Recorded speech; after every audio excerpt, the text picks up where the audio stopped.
प्रिय विद्यार्थियों, अभी तक हमने सामाजिक अनुसंधान की विशेषताओं से पूर्व सामाजिक अनुसंधान का अर्थ क्या है, उसका महत्व क्या है, इस सब पर चर्चा की और बहुत विस्तृत तौर पर मैंने आपको ये समझाने का प्रयास किया कि किस प्रकार से सामाजिक अनुसंधान जो है वो सामाजिक समस्याओं या समाज में घटने वाली दिन प्रतिदिन की जो क्रियाएं हैं, उन क्रियाओं से जो व्यक्तिगत समस्याएं या सामाजिक समस्याएं जो उत्पन्न होती हैं, उन समस्याओं से कैसे समाज को एक तरह से राहत दिलाने का जो प्रयास होता है या समाज को उन समस्याओं से कैसे निजात दिलाने का एक प्रयास होता है, वो सामाजिक अनुसंधान के माध्यम से किया जा सकता है। अब हम इसी संदर्भ में इस टॉपिक को आगे बढ़ाते हैं और सामाजिक अनुसंधान की विशेषताओं पर बात करते हैं। मैंने जानबूझ के बहुत छोटे छोटे टॉपिक्स में, जैसे अपन कॉलेज में क्लास में छोटे छोटे टॉपिक्स पर बात करते हैं, उसी रूप में मैंने इस पर बात की। हालांकि एक पूरा का पूरा वीडियो तो मैंने आपको पहले ही शेयर कर दिया था। आप उसको विस्तृत तौर पर देखना चाहें तो उसको उस रूप में देख सकते हैं। हमारे कॉलेज के चैनल पर भी वो उपलब्ध है, आप उसको पूरा सुन सकते हैं, पढ़ सकते हैं। पर उसको पूरी तरह से एक्सप्लेन करने का जो काम है वो मैंने इस छोटे छोटे माध्यम के द्वारा करने का प्रयास किया है, ताकि बहुत लंबा जब हो जाता है लेक्चर तो फिर वो पूरा का पूरा दिमाग में नहीं रह पाता या याद नहीं रह पाता। तो छोटे छोटे टुकड़ों में अगर हम उसको याद करें, क्योंकि आपको सभी विषयों के लेक्चर प्रतिदिन सुनने होते हैं, तो उसी आधार पर मैंने इसको छोटे छोटे टुकड़ों में भी बांटा है। सामाजिक अनुसंधान की विशेषताओं में सबसे बड़ी बात अगर है, पहला जो पॉइंट है वह है सामाजिक जीवन से संबंधित है। सामाजिक जीवन से संबंधित होने का मतलब ये है कि मानव समाज में दिन प्रतिदिन की घटनाओं से लेकर कुछ विशिष्ट घटनाओं के साथ में जितनी भी सारे प्रकार की घटनाएं हो रही हैं, सामाजिक क्रियाएं हो रही है, प्रक्रियाएं हो रही हैं, उन सबका अध्ययन करने का जो प्रयास है वो सामाजिक अनुसंधान के माध्यम से किया जाता है। हालांकि यहाँ पर एक चीज़ मैं बहुत स्पष्ट कर दूँ आपको कि अगर आप ऐसे सोचें कि प्रतिदिन की घटनाओं को जो घटनाएं घटित हो रही हैं उनमें से हर एक का अगर अध्ययन करना प्रारंभ कर दें तो शायद हम कभी एक दिन की ही पूरी घटनाओं का अध्ययन शायद कई सालों में हम नहीं कर पाएँ। मुख्य रूप से यहाँ पर सामाजिक अनुसंधान को जो अध्ययन का जो उसका क्षेत्र है, उस क्षेत्र में वे घटनाएं आती हैं जो समाज को सीधे तौर पर प्रभावित करती है, चाहे वो सामाजिक समस्याओं के रूप में प्रभावित करती हों, चाहे वह समाज के भले के लिए उसको प्रभावित करती हों या जिस रूप में भी उसको प्रभावित करती हों, उन समाज में घटने वाली घटनाओं को प्रभावित करने वाले कारकों और सामाजिक घटनाओं के पीछे छुपे कारणों, इन सब को जानने का जो काम है वो सामाजिक अनुसंधान के माध्यम से किया जाता है। और ये सारा का सारा सामाजिक जीवन से संबंधित सभी क्षेत्रों में, कोई एक विशिष्ट क्षेत्र की बात नहीं है, बल्कि मानव समाज में मानव को प्रभावित करने वाली या मानव से संबंधित जितनी भी सामाजिक घटनाएं हैं, उन सब का अध्ययन करने का जो कार्य है वो सामाजिक अनुसंधान के माध्यम से किया जाता है। अब चाहे वो व्याधिकीय सामाजिक घटनाएं हों या सामान्य सामाजिक घटनाएं हों। व्याधिकीय और सामान्य मैंने इसलिए कहा क्योंकि दुर्खिम के अगर टॉपिक को हम देखेंगे, क्योंकि आपके सिलेबस में अब दुर्खिम भी आएगा आने वाले समय में, तो थर्ड ईयर में जब आप आएंगे तो उसमें आपके दुर्खिम का टॉपिक आएगा, जिसमें वो सामाजिक तथ्यों के अध्ययन की बात करते हैं। मैक्स वेबर आएगा, वो सामाजिक क्रियाओं के अध्ययन की बात करते हैं।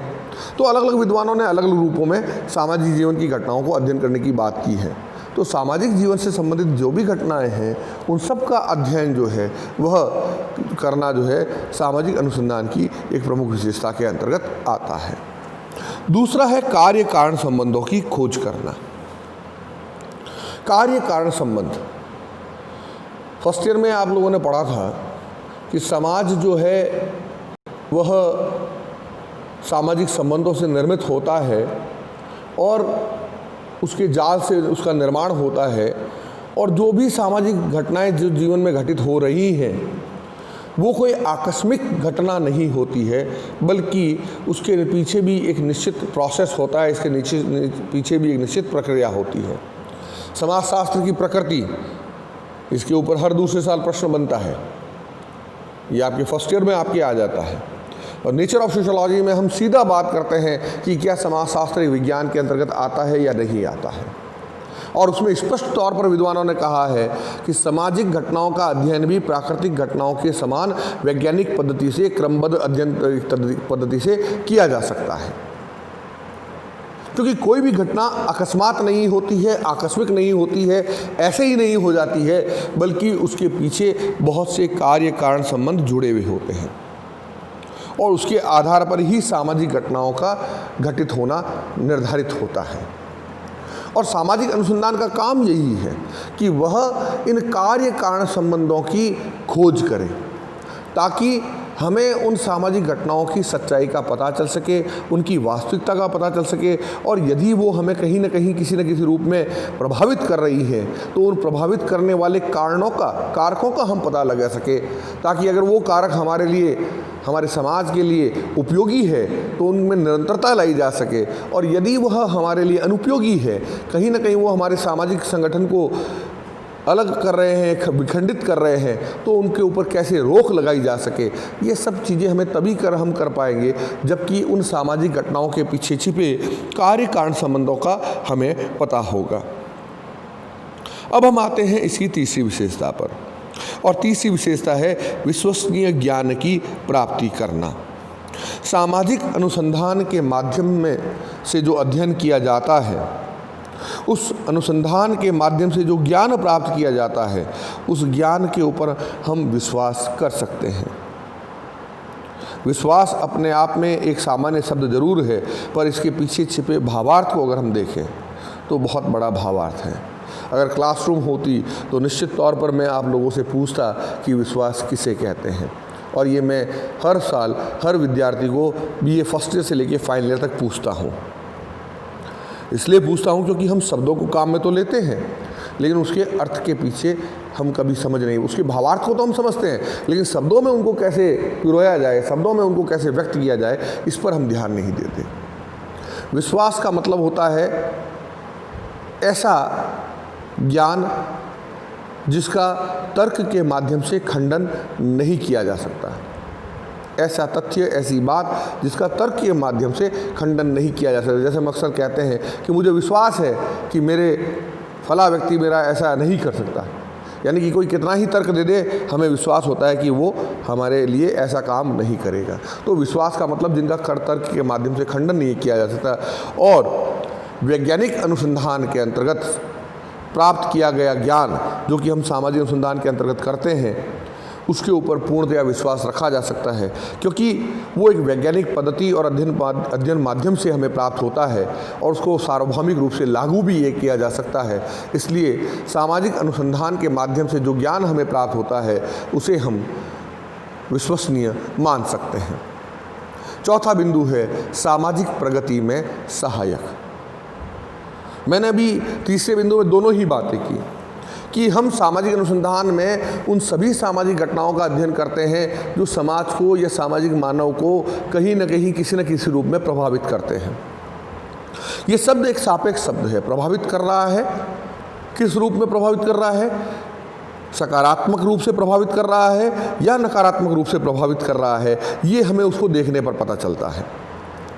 और जैसा कि मैंने कहा कि यदि वो सकारात्मक रूप से प्रभावित कर रहा है समाज को, यानी कि समाज के अच्छे के लिए उसको प्रभावित कर रहा है, तो ऐसे चीज़ों को हम निरंतरता दे सकते हैं। उनको हम, अगर उसके कार्य कारण संबंध हमें पता हो, उसके बारे में जानकारी हमें पता हो, तो हम उन चीज़ों को कंटिन्यू कर सकते हैं, निरंतर कर सकते हैं। और यदि नकारात्मक रूप से प्रभावित कर रहा है, यानी कि उस समाज को नुकसान पहुंचाने के लिए, समाज को विखंडित करने के लिए वो प्रभावित कर रहा है, उस रूप में अगर वो प्रभावित कर रहा है, तो उसके रोकथाम के लिए हम प्रयास कर सकते हैं, उसके रोकथाम के लिए हम विभिन्न प्रकार के उपक्रम कर सकते हैं। ये अपने आप में दोनों ही रूपों में देखें, सकारात्मक रूप से भी देखें तो उसको बढ़ाना, और नकारात्मक रूप में देखें तो उसको रोकना, ये दोनों ही कहीं न कहीं अप्रत्यक्ष तौर पर या प्रत्यक्ष तौर पर समाज की प्रगति में सहायक सिद्ध होते हैं, समाज को आगे बढ़ाने में सहायता करते हैं। और इसके कोई उदाहरण देने की ज़रूरत नहीं है। आप सभी जानते हैं कि अगर कोई चीज़ हमें नुकसान पहुंचा रही है, और उसके बाद जैसे अभी मान लीजिए हम कोविड-19 की बात करें, आजकल मैं बार बार इसी पर उदाहरण देता हूं क्योंकि ये अभी लेटेस्ट है और जिसकी वजह से हम इस माध्यम से बात कर रहे हैं, चर्चा कर रहे हैं। तो इसकी जो जानकारी हमें प्राप्त हो रही है, इसकी जो उसके ऊपर जो रिसर्च हो रहे हैं, इस रिसर्च को देखिए, अगर इसका समाज पर जो नकारात्मक प्रभाव पड़ रहा है उसको रोकने के लिए निश्चित तौर पर उसके ऊपर रिसर्च की आवश्यकता है, अनुसंधान की आवश्यकता है।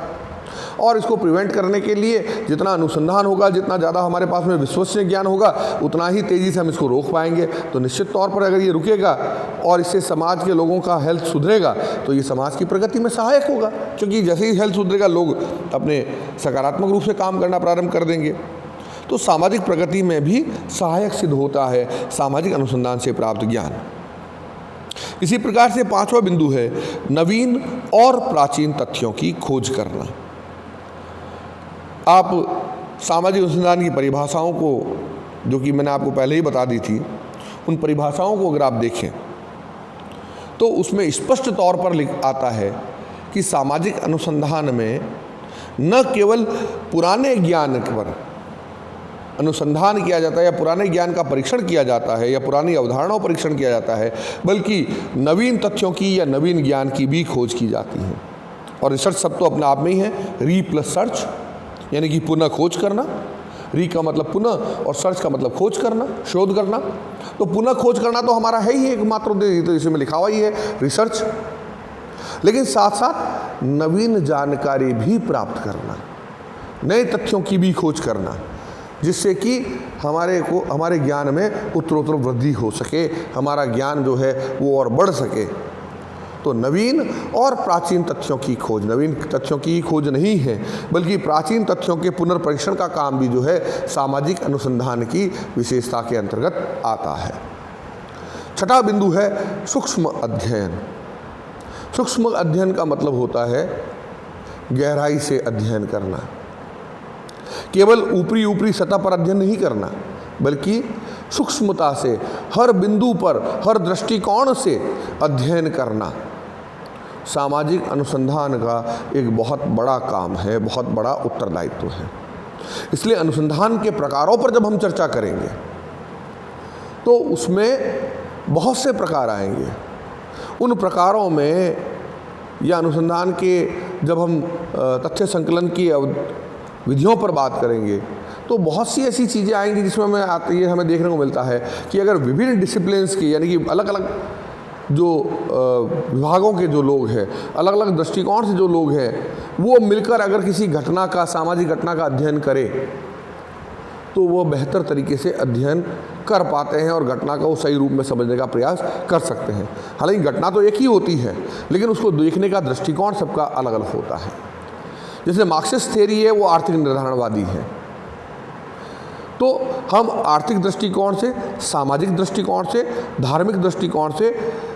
मनोवैज्ञानिक दृष्टिकोण से या और भी ऐसे विभिन्न क्षेत्र हैं, उन क्षेत्रों के से, उन विज्ञानों से जुड़े हुए लोगों के साथ में सामाजिक अनुसंधानों में सूक्ष्मता से किसी भी घटना का अध्ययन कर सकते हैं और उस अध्ययन के माध्यम से हमारी जानकारी में और ज़्यादा वृद्धि हो सकती है और हम बेहतर तरीके से, बेहतर नतीजे जो हैं वो प्राप्त कर सकते हैं। अगर कोविड-19 की ही बात करें तो केवल शारीरिक दृष्टिकोण से ही इसने समाज में रोक नहीं लगाई है, इसका आर्थिक पहलू भी है, इसका सामाजिक पहलू भी है। आप देख लिए आर्थिक रूप से चीज़ें ठप होती जा रही थी। लॉकडाउन पीरियड में बहुत से लोगों को बहुत सी समस्याएं हुई। आर्थिक तौर पर अगर देखें तो बहुत बड़ी समस्याएं लोगों को थी। इसके विपरीत कई लोग जो घर पे बैठे थे और जिनके पास में काफ़ी सारा पैसा था, उनको शायद ये समझ में आया, उसका एक सामाजिक पहलू उनको समझ में आया कि ये पैसा आज काम नहीं आ रहा है इतना,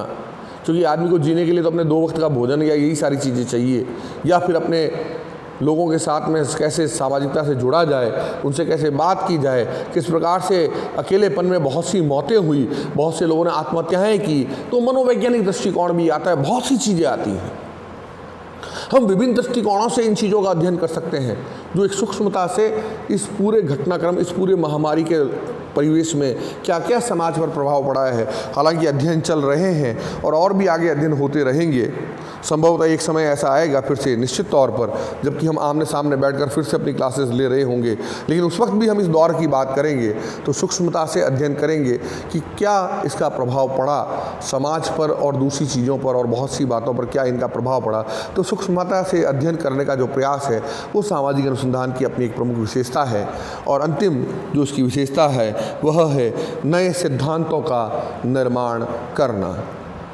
सामाजिक अनुसंधान न केवल पुराने सिद्धांतों की पुनर्खोज करता है, उनको प्रतिस्थापित करता है या उनमें कुछ संशोधन का काम करता है, बल्कि नवीन ज्ञान की माध्यम से, नवीन ज्ञान की रोशनी में नए सिद्धांतों का भी निर्माण संभव हो जाता है, हो पाता है। और ये सामाजिक अनुसंधान की अपनी सबसे प्रमुख अंतिम विशेषता है। इस प्रकार से विशेषताएं और भी हो सकती है, पुस्तकों में और भी लिखा हुआ हो सकता है, लेकिन मैंने जो प्रमुख बिंदु जो पाए विभिन्न पुस्तकों से, उसी के आधार पर मैंने इन 7 बिंदुओं को यहाँ पर रखा है। आप इनको, इस लेक्चर को ध्यानपूर्वक सुने, पढ़ें और साथ में हो सके तो इसको अपना नोट्स के रूप में इसको लिखना भी प्रारंभ कर दें, क्योंकि सप्तांत में फिर से आपको इसके संदर्भ में एक असाइनमेंट दूंगा। इसी के संदर्भ में आपसे कुछ प्रश्न पूछूंगा। निश्चित तौर पर वो बहुत बड़े निबंधात्मक प्रश्न नहीं होंगे, लघुत्रात्मक प्रश्न ही होंगे, लेकिन ये तैयारी जो है आपकी, ये आपको घर बैठे ही आपकी पढ़ाई जो है उसकी कमी को पूरा कर सकती है। इसलिए इसे आप ज़रूर देखें और ये लेक्चर आपको कैसा लगा इसका फीडबैक अवश्य दें।